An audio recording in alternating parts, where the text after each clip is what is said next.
Hey Bible lovers, a little bit of a different intro today, but I just got the NASB 1977 and I sort of bought it just for the purpose of having a copy to compare, but I'm considering giving it a read. So what I'd like to do is I'd like to ask some of you, what is your personal experience reading the NASB 1977? Is it worth me taking the time to read it, considering I've already read the LSB, the NASB 1995, and the NASB 2020. I read a lot of translations. I'm up to like 18 now, and I really like to make it worth my while. Also, I want to eventually get to the place where I'm reading the New King James over and over again. And right now I'm currently reading the New Jerusalem Version, headed into the WEB, and I don't want to just keep reading new translations, but if you feel this is worth my time and you'd like to hear my opinion on it and hear my thoughts, perhaps I'll give it a shot. Just let me know your thoughts on this translation. If you've read it before, what was your experience like? Will it be rewarding enough for me to go ahead and put it in my rotation? God bless you. Now check out my review. Hey Bible lovers, I'm Tim Nichols, and I'm here to bring you your Nichols Worth. And today from AMG Publishers, I was able to pick this up for my birthday. It's a 1977 NASB. Now, as far as I know, from a standard Bible perspective, this is the only option in print. They do have the 1977 in the TCR in the older format by Zondervan, and AMG also offers it in the Keyword Study Bible. But when it comes from a strict textual standpoint, this is the only one I know of, and this is bonded leather.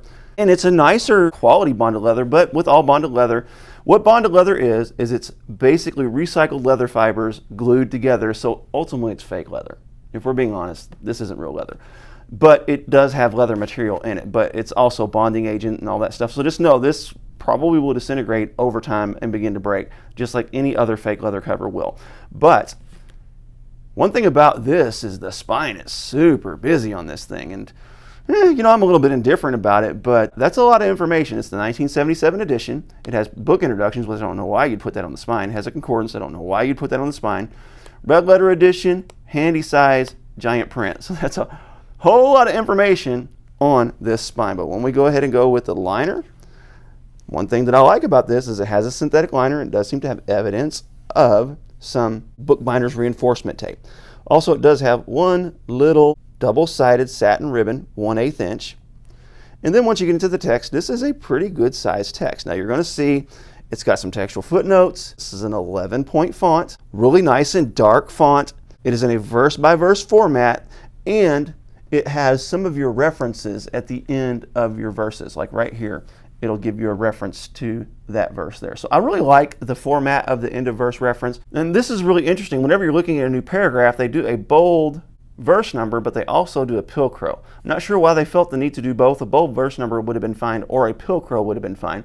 I actually would have preferred they go ahead and make all those verses nice and bold, because they do kind of get lost in that text. I don't know what the thickness of this paper is. It feels very thin.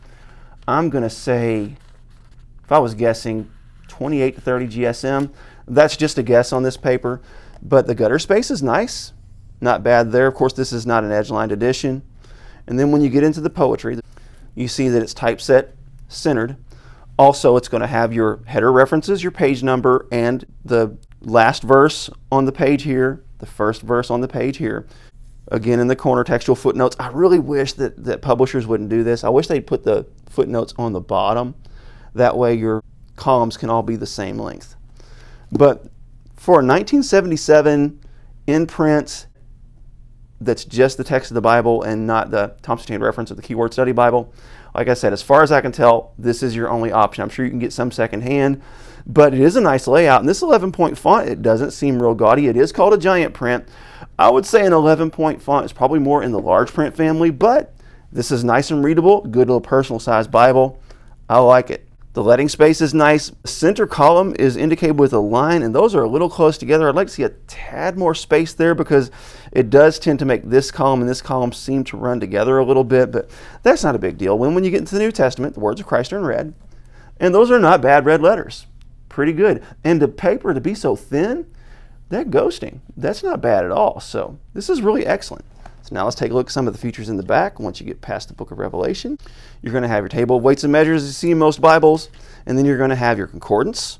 And this is a pretty meaty little concordance, so I was impressed by that. The concordance overall is about that thick, so that's pretty meaty for a standard Bible. Then at the end, it's going to have a daily reading plan, and of course, it's going to have your glossy cardstock maps.